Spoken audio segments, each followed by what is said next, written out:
New year, same me, talking about gay shit. Let's go. Hello everyone, welcome back or welcome to my channel. My name is Ren and I make videos a couple of times a week about books and pop culture, and occasionally I talk about disability stuff, and also everything I talk about is gay shit. And today I'm keeping up with that tradition, and I'm talking about 3 out of the 4 things. I'm talking about some books. I'm talking about a book that's very popular in pop culture. And it's also very gay. Now, I don't know if you guys will remember, but if you've been on my channel for a while, you may have seen that all the way back in 2019, I went on holiday and I picked up a little book called Red, White and Royal Blue. And also there is a trend of me finding my favourite books when I'm in Spain. I don't know why that happens, but it happened. So I took Red, White and Royal Blue on holiday with me. Thought it'd be a nice little rom-com, and it turned out to genuinely be one of my favourite books. I love it, and I really connected to the story and the characters, and kind of dealing with things. And even though I'm not a member of the royal family, nor am I the child of a president, kind of figuring yourself out and how people react to it and sexuality and stuff. It is a very relatable thing. So I fell in love with it, and then not this year, it's 2023, last year, I've read it every year since, I've reread the physical book, but last year I had loads of Audible credits that were building up, and I was like, I've never listened to the audiobook, and I was the film stuff was coming out, the behind the scenes and stuff, and I was getting really excited, and I was like, oh, it's time for me to do my reread. So I listened to the audiobook, and something about the way the audiobook was told made me connect with this story so much more than I had before. And also last year, Casey McQuiston, the author of Red, White and Royal Blue, released a special collector's edition with a bonus chapter with Henry's point of view in it, and beautiful end pages by V Kelly Art on Instagram. I will link everything down below, but you should genuinely go check out her work. It's phenomenal. So at the start of last year, I went from having 1 copy of Red, White and Royal Blue to that copy and 3 more. This was the American edition of the one with Henry's chapter, and this actually came out about a month and a bit before the UK edition, and I am impatient. I am very impatient, and it just so happened that my parents went to America whilst the week this came out, and I was like, mother, please find a Barnes & Noble, please find a Target, please find somewhere that will give me this book. So they brought this book back from me. Look at the art, and it says history here. Bet we could make some. Is the end. My parents came back from America and I was like, hi, missed you, nice to see you, where's my book? And then the British edition came out, which is this one. It's exactly the same. It has the same papers and everything. This one was also signed, which I was not expecting. And it's exactly the same. This pink edges. There is one with blue edges. And I think there's one with firework edges, but I've only seen that online, and I don't know if it's real or not. So yeah. And then there was also an Illuma Crate special edition, which my mum got me for Christmas because she knows how much I like Casey McQuiston's book, and it was that and One Last Stop. Unfortunately, it did come a bit bashed, so they are sending another one. It has art in it, different art in it, and art on the front as well. And that also has Henry's chapter in it. And today we're going to talk about Henry's chapter because I have so many thoughts on Henry's there's just so much, and I didn't think I'd be able to come up with so many questions and so many thoughts on one chapter, but I have. Just as a disclaimer, this has spoilers for the whole book, because it's Henry's chapter after the book ends, and also if you haven't read Henry's chapter yet, it has spoilers for Henry's chapter. So first of all, I absolutely loved that they talk about how they didn't move in together right away, and that they both moved to New York, but Henry has his brownstone and Alex has his own apartment. I really liked that they did that, because I think there's their whole relationship was done initially in a really unconventional way. So much of their relationship had to be a secret, and then they didn't come out on their own terms, and their sexualities and their relationship was just so much speculation and rumours. It's so funny to me, not funny haha, funny weird, was seen as a sex scandal, because it wasn't a sex scandal, it was literally a personal video, personal emails, exposed, outed and exploited to the world without the consent of either parties. I think there's so much to discuss like with that, and I like that it is discussed in there. Like Alex actually says to Henry about it being like 5 years since at one point as it goes through. I liked that it was all different years, and it was like it's 2023, it's 2024, and it like told you the things. And I really liked that they spoke about it, and they spoke about how it felt, and kind of like that hidden like trauma of it, because they were both outed to the world without their consent, and personal details and personal information. Like, it's crap that within that world. And I think when people talk about the book as well, they say about it being a sex scandal. I liked that they had those different apartments and they got to just like date before they lived together, before it became this thing. But obviously we know they were going to move in together, and it was only like it wasn't that much later that they did. But I think they needed that time, and I think that was really good. And I think Henry needed that time as well, to just like be out of the palace and be away from like royal life in a different way. I also love that David's, like Henry's anxiety dog had anxiety. It feels very much like David and Henry were kind of like meant for each other. They kind of help each other, and I think that that's really nice. And also there's a bit where like at the very beginning when he's saying about cooking and Bea and Pez are there, Henry says about how they're helping him pack because he didn't want to like have someone else come in, like because he just doesn't want people to know like details of their life, you know, like. And I think you can still see that that is left over from what happened. I also love that we see obviously Bea coming over and being there and visiting, and also the same with Catherine. Catherine does come over. We never get like properly told if Catherine had like been queen. I assume that she has become queen, but it's never like properly said. I just really liked that we get to see Henry kind of like settling into things. We have this paragraph that says it's practical they agreed to live in the same neighbourhood before they live at the same address. They've scarcely gotten a chance to date the normal way yet, if it can be called normal when their combined security teams are headquartered in an empty apartment down the street. Still, Henry wants this to last. They've sprinted headlong into everything so far, but now he wants to move slowly in delicious increments. He wants to savour nights, minutes first, to convey them and let them dissolve on his tongue, like the sugar cubes he snuck off his grand's filigree tea trays when he was small. He wants a life.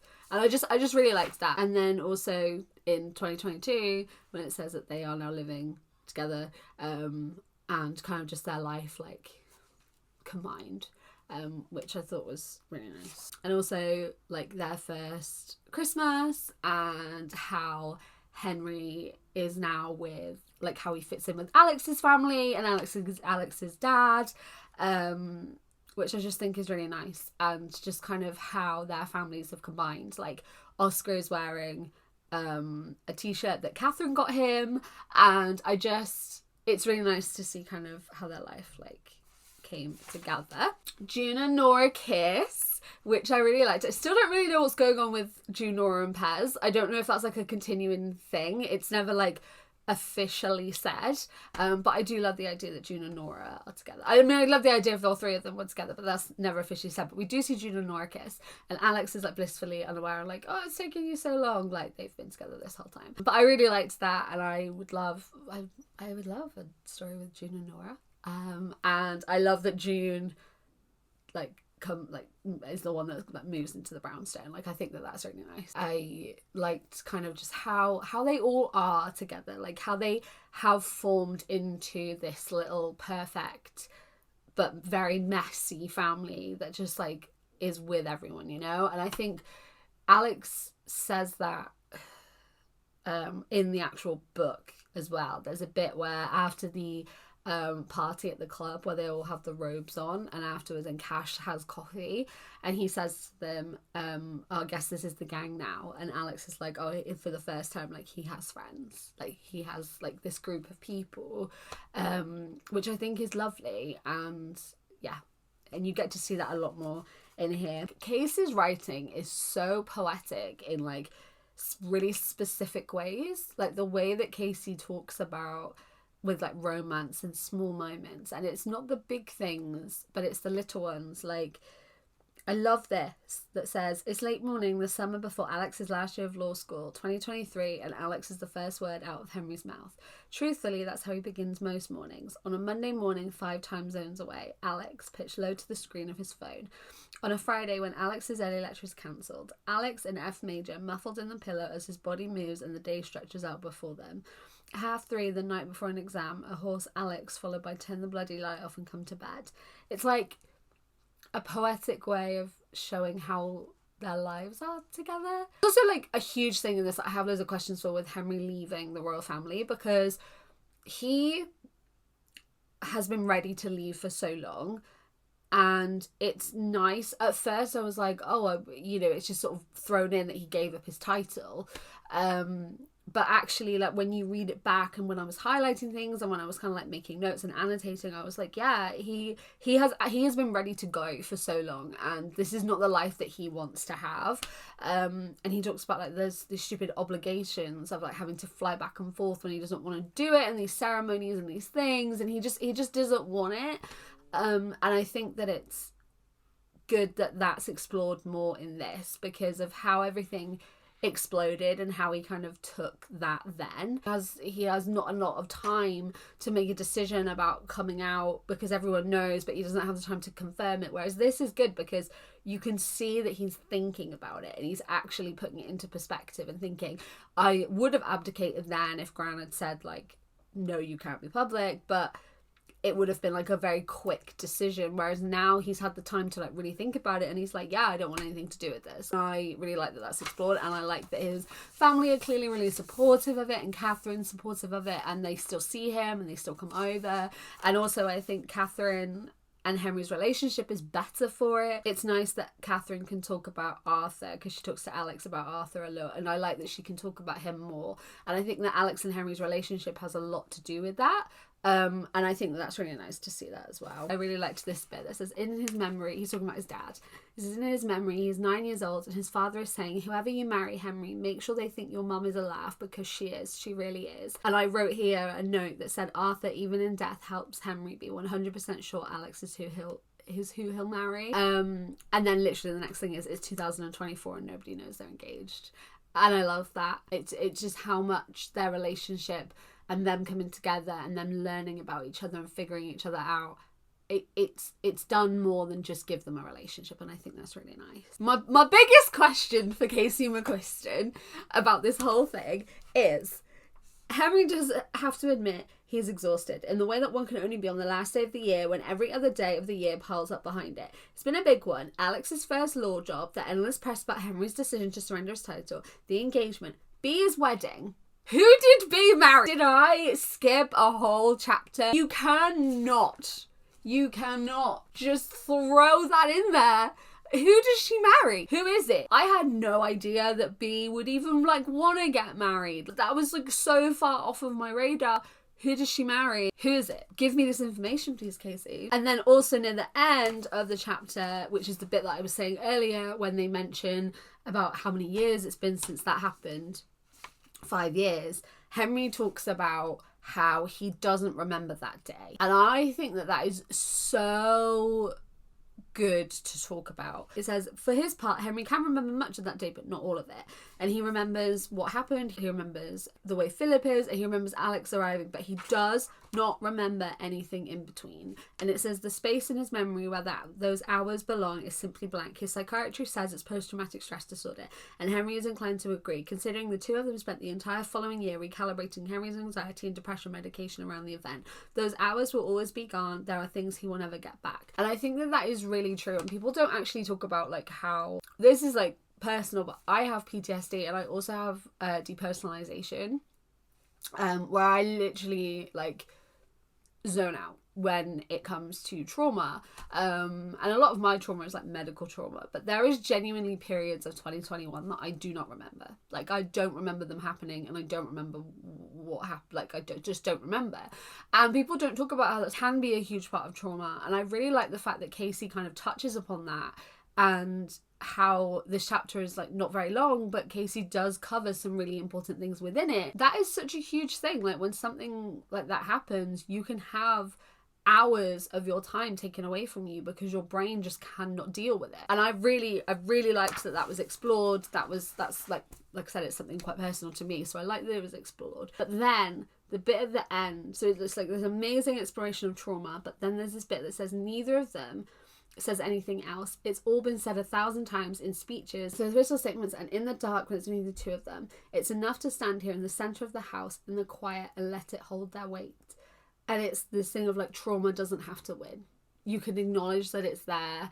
You can acknowledge what it did to you. You can acknowledge and learn and accept what it took from you, but it doesn't have to win. And I really liked that. And I also, my favourite thing was this one. It's at the very end, and Henry's talking about the places in the house and the things that he'll miss, and he's glad that like June is going to take it. But it says, the bedroom is a favourite part of this house, and not for the obvious reasons, no matter how much Alex tries to imply otherwise with suggestive eyebrows.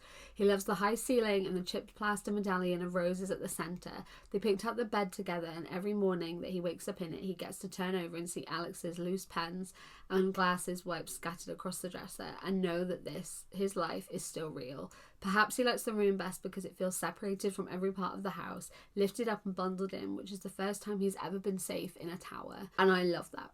I love that Henry finally has that place to him that's safe. And I think that that's what I love so much about this chapter, is that you really get to see how Henry is recovering from so much that happened to him. I'm going to read my final favourite paragraph. Love, Henry has found, has a way of growing backward. You fall in love with a person in the present, and then every person you've ever been gets to fall in love with every past version of them. A sleep-deprived Georgetown freshman falls in love with an Oxford sophomore who's testing out undergoing the top button of his shirt sometimes. A ruddy-cheeked teenager with his nose in a book loves a back-talking lacrosse captain. A boy comes home from school with perfect marks and sees a picture in a magazine, and the boy from the picture pauses on a palace staircase. The crux of it is he loves every version of Alex to ever sleep under that quilt. And then they move, and he says letting go of the house has been hard, but this particular decision was easy. I think the right decisions in life are always both the hardest and the easiest. I really loved Henry's chapter. There's been lots of discussions online about Henry's chapter and like how people feel about it and stuff, but I genuinely really liked it. I have questions. I have loads of questions, but I really liked it. I thought it was a really good chapter, and it was a nice little insight to what happened after the book and Henry's thoughts and feelings and opinions and how he's dealing with everything and how he sees Alex as well. Thank you guys for watching. I'd love to know your thoughts on Henry's chapter if you have seen it. Hopefully soon we will also have film information, because that's gonna be a thing. It's been filmed, it's wrapped. I've got a couple of behind the scenes stuff, and then but it's been like really locked down, and I just want information. Thank you for watching. If you guys are new here, then I make videos a couple of times a week about books and pop culture, so if you want to stick around and join us, feel free to hit that subscribe button and the little notification bell. And as usual, all the links to my other social medias and also my Stranger Things podcast, it's called Hawkins Do You Copy, we talk all things Stranger Things, is in the description as well. Thank you guys for watching. I hope you're doing really well, and I will see you next time. Goodbye!